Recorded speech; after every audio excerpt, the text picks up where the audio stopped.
სასოფლების მიღწევა. სტრიქონერებს შემოიქმნება საქართველოს ბომბარდიის 26 პრეზიდენტის სანგარიშო. როგორ მოახერხა ეს? სრულიად უბრალოდ და მაბურებელთა თვალწინ გააცოცხლეს ძირითადი ეტაპები საბჭოთა რაკეტები დღეს მშვიდობის ჯგუფია. საიმედო დარაჯობს ჩვენი ხალხის შემოქმედებით. შესანიშნავ საჩუქრებს უზრუნველენ მეცნიერებს. კულტურის, ლიტერატურის ხელოვნების მუშაკები. Советская Грузия сердечно приветствует вас.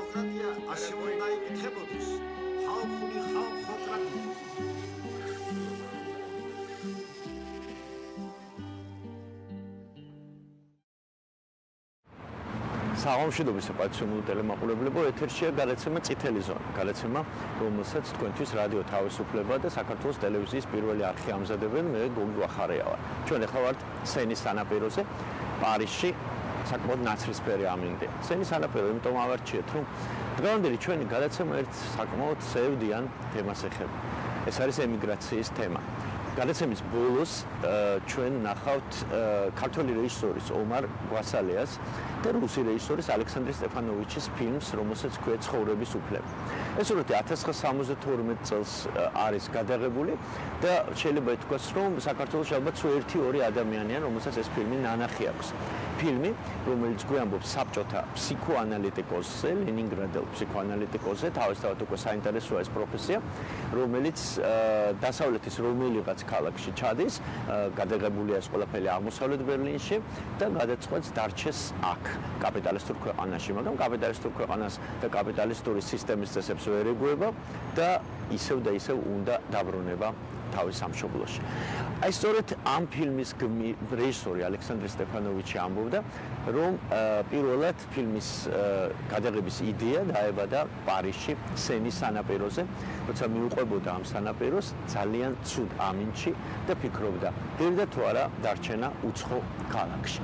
შემდეგ გადაწყვეტა გადაეღო ფილმი ვლადიმერ ვისოცკისა და მარინა ვლადის სიყვარულის შესახებ და წარმოედგინა ვლადიმერ ვისოცკი, რომელიც აქ პარიზში დარჩენას აპირებს. სცენარიც დაწერა, მაგრამ ფილმის გადაღების უფლება არ მისცეს. უпростоრად არ მისცეს უფლება გადაეღო ფილმი ვლადიმერ ვისოცკის. ამ ფილმის შესახებ სურათის, რომელიც ომარ გვასალიამ და ალექსანდრე სტეფანოვიჩმა გადაიღეს, ჩვენ კიდევ ვისაუბრებთ გადაცემის ბოლოს აქედან, პარიზიდან. ახლა კი მე მინდა გავხსნა თემა, წითელი ზონა რამდენიმე გადაცემას მიუძღვნის ემიგრაციას. დღევანდელი ჩვენი გადაცემა ეს პირველი საცდელი გადაცემა იქნება აქედან პარიზიდან. ჩვენ გიამბობთ იმ ადამიანებზე, რომლებმაც ბრეჟნევის ეპოქაში გადაწყვეტეს დარჩენა და იმ ადამიანებზე, რომლებმაც აქ დასავლეთში დარჩენა გადაწყვეტეს მაშინ, როცა საქართველოში სამოქალაქო ომი იწყებოდა 90-იანი წლების დასაწყისში. ვინ არიან ეს ადამიანები, როგორ შეეგუენ ისინი აქაურობას, რითი იყო გახსნილი მათთვის პარიზი და პირიქით რა პრობლემები შეუქმნა მათ დასავლეთმა, სწორედ აი ამ თემებს შევეხებით დღევანდელ ჩვენს გადაცემაში, წითელ ზონაში, ძალიან საინტერესო რესპონდენტებთან ერთად, რომელთაც თქვენ გაეცნობით გადაცემის პროცესში. მაშასე ეთერშია გადაცემა წითელი ზონა.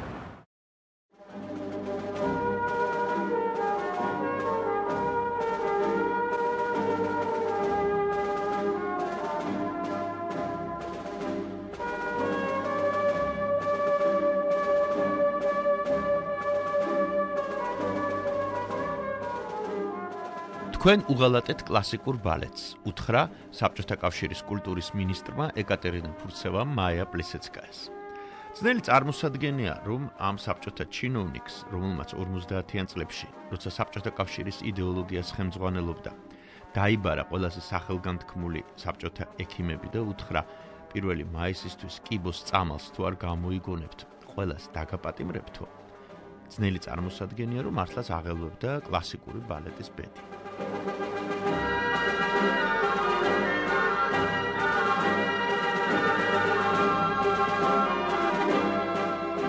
თქვენ უღალატეთ კლასიკურ ბალეტს, იგივეა, რაც თქვენ უღალატეთ საბჭოთა კავშირს, თქვენ უღალატეთ კომუნიზმს. უბრალოდ ამას ვერ იტყოდა, რადგან ამ საბჭოთა კავშირს, ამ კომუნიზმს ძალიან სჭირდებოდა მაია პლისეცკაია. დიდი თეატრის გასტროლები ხომ დასავლეთში, რომელიმე ერთი მოცეკვავის იქ დარჩენით სრულდებოდა ხომ. ზოგჯერ რჩებოდა მთელი ჯგუფი. რჩებოდნენ ვარსკვლავები. ისინი, ვისაც საბჭოთა ხელისუფლება ორდენებით აჯილდოვებდა. პრავდაში ქება დიდებას არ აკლებდა.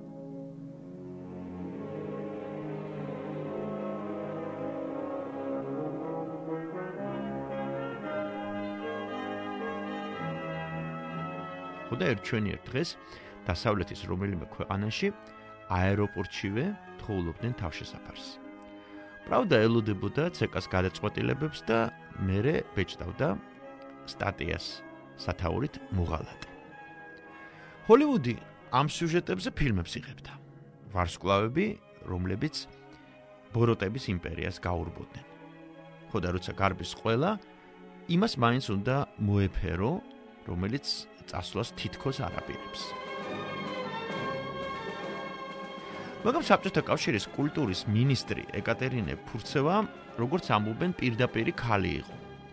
იგი პირველი ქალი იყო, ვინც ხრუშჩოვთან ერთად ამხილა ავანგარდისტი მხატვრები. პირველი ქალი ჩინოვნიკი და საერთოდ პირველი ჩინოვნიკი. ამხილა მხატვრები, მწერლები და აღიარა, რომ ციტატა საბჭოთა ინტელიგენციას ბოლო ხანებში არაჯანსაღი გამოვლინებები გაუჩნდა. ზუსტად ასე თქვა, გამოვლინებები გაუჩნდა. ფურცევა პირველი ვიოლინო იყო პასტერნაკის წინააღმდეგ მოწყობილ კამპანიაში. 1962 წლიდან კი, როცა ცეკას მთავარი იდეოლოგი ქალბატონი დააქვეითეს, კულტურის მინისტრად გადაიყვანეს, სხვათა შორის ფურცევამ ისე განიცადა დაქვეითება, რომ ვენები გადაიჭრა, მაშინ ძლივს გადაარჩინეს.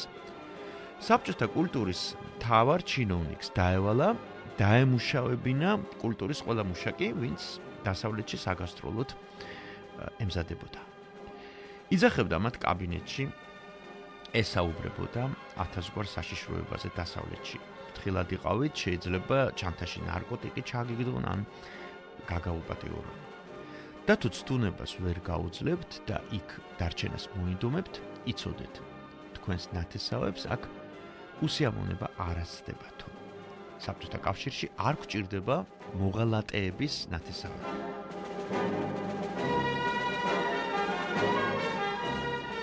პლისეცკაიასთან დაკავშირებით ფურცევამ ისევ გამოიჩინა პირდაპირობა. ასე უთხრა მაია პლისეცკაიას, თქვენ ამკვიდრებთ ყველაზე საშიშს, ყველაზე მიუღებელს საბჭოთა ხელოვნებისთვის. ესაა სექსი. კასტრირება მოგიხდებათო. ამის გაგონებაზე აკადემიკოს კაფიცას უთქვამს პლისეცკაიასთვის. ბოლეროში რაც გააკეთეთ, ამისათვის შუა საუკუნეებში კოცონზე დაგწვავდნენ.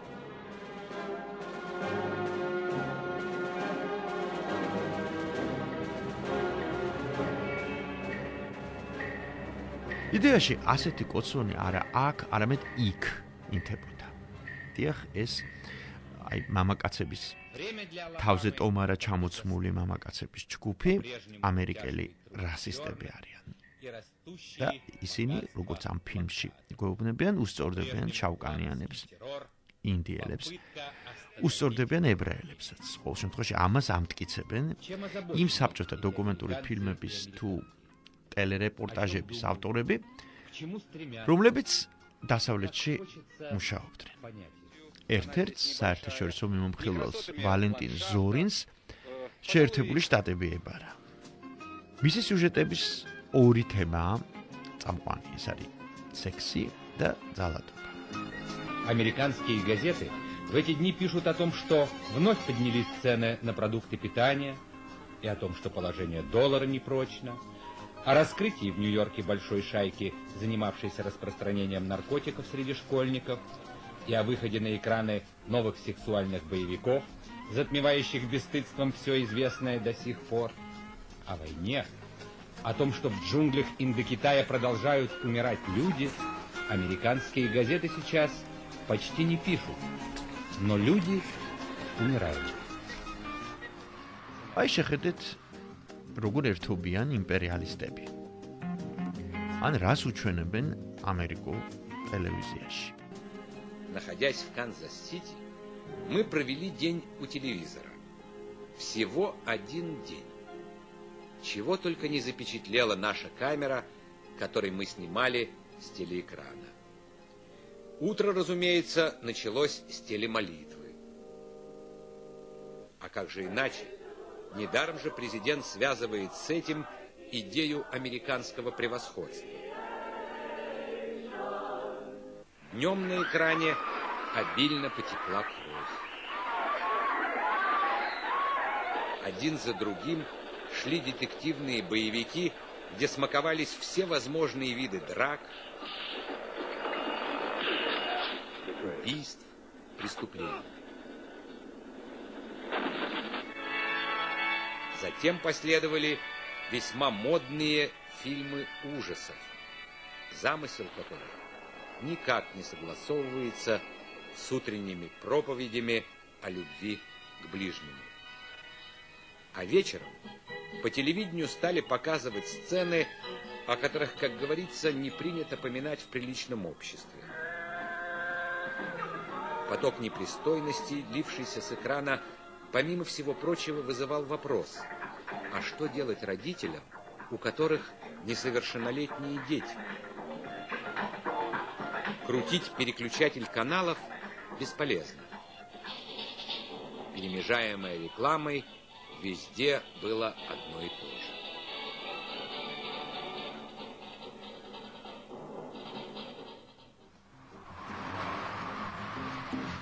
მეორე თემაა სიღარიბე. აი შეხედეთ, როგორ შიმშილობს ამერიკა. Мальчонку зовут Бесс. Ему 2 года.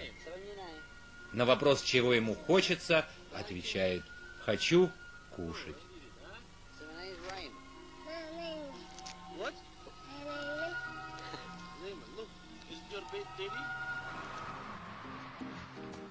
და მესამე თემაა რასიზმი. უცხოს მიუღებლობა. პრინციპში ეს უკანასკნელი ყველაზე მთავარი თემაა. საბჭოთა მაყურებელმა უნდა გაიგოს, რომ დასავლეთში მას არ მიიღებენ.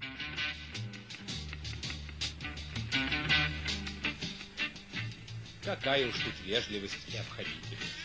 На дороге американец никогда не уступит. Наоборот, попытку обогнать, объехать его он воспринимает как личное оскорбление.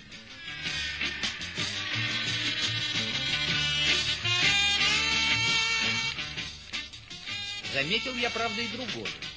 Если автонаездник на американской дороге обнаруживает, что его оставляет позади автомобиль более высокого класса, он как-то легко мирится с этим. И дело здесь, по-моему, не только в трезвом расчете, дескать, более мощный мотор – объективный факт, против которого не попрешь, как ни нажимай педаль газа, но в присущем американцу уважении к силе. На тех, кто слабее, он смотрит без уважения. На равных – ревниво, ни в чем не уступая. Но с силой не спорит. Силе уступает. И Виктор Михеев разговаривал с бывшими советскими гражданами в здании советского консульства в Вене. Мой сын, я его везла, ему было 7 лет. За что он должен страдать? Он безвинный. Что его здесь ждет, кроме мучений и страданий? Я же здесь 7 лет. Я подала за агитацию израильская. Это пропаганда ихняя. Что нас сделали, сколько мы намучили, сколько мы мучаемся теперь. А люди еще хотят выехать в Союз, бросать свою родину. Я всем братьям моим пишу: не бросайте родину, берегите ее. Настроение этих людей сегодня совершенно определенное, выстраданное. Впрочем, когда они уезжали, настроение было другим. Вам дать подписку, что не будем просить? Не будем. Нет, не будем. Могу дать вам, все члены моей семьи могут дать подписку вам. А родители остаются здесь? Да, остаются здесь. И как вы приняли такое решение покинуть своих родителей, не говоря уже о родине? У меня выехали родичи, родные. У вас там родственники, родные? Да, у меня родственники. А кто? Дядя. Если не секрет, что он вам пишет, приглашал он вас, или это ваше собственное решение выехать? Да, он нас приглашал, и больше я говорить не буду. Эти кадры сняты в Вене. Игорь, ты куда пошел? Ну, без тебя. Давай. Скажите, пожалуйста, вы приехали из Советского Союза, да? Да, да. С какими чувствами вы сейчас приехали? Ой, еще сами не разберемся, что к чему. Вы довольны, вы рады? Ну, рады. Пока эти люди пребывают еще в состоянии ожидания, причем радостного ожидания, ожидания благополучия, приятной жизни на богатых улицах, которые они видели на экранах кино и телевидения.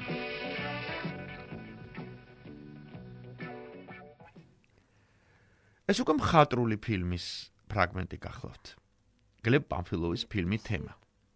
ეს სურათი საბჭოთა ეკრანებზე არ გამოუშვეს აი ამ სცენის გამო. საბჭოთა კინოში პირველად იყო ნათქვამი, რომ ხალხი ამ ქვეყნიდან წასვლას აპირებს საბჭოთა მხატვრულ კინოში. აპირებს წასვლას ისრაელში. არა და საბჭოთა მასებს ამას უმალავდნენ. Ну, наконец-то. И ты уже заговорила, как они. Ты куда? На вокзал. Я с тобой. Не надо, спасибо. Я только привожу. Не надо. Ты мне все сказала. Отставь меня. Ну, куда ты едешь? Куда ты едешь? Что, в общем, у тебя с Америкой? Ну, подумай, ты же там пропадешь. Ты же языка толком не знаешь. Ты едва знаешь, а что толку? Ты же и в Америке со всеми переругаешь. Между прочим, я иду в Израиль. По вызову. К дяде. Вот. Нет, неправда. Ты туда не поедешь.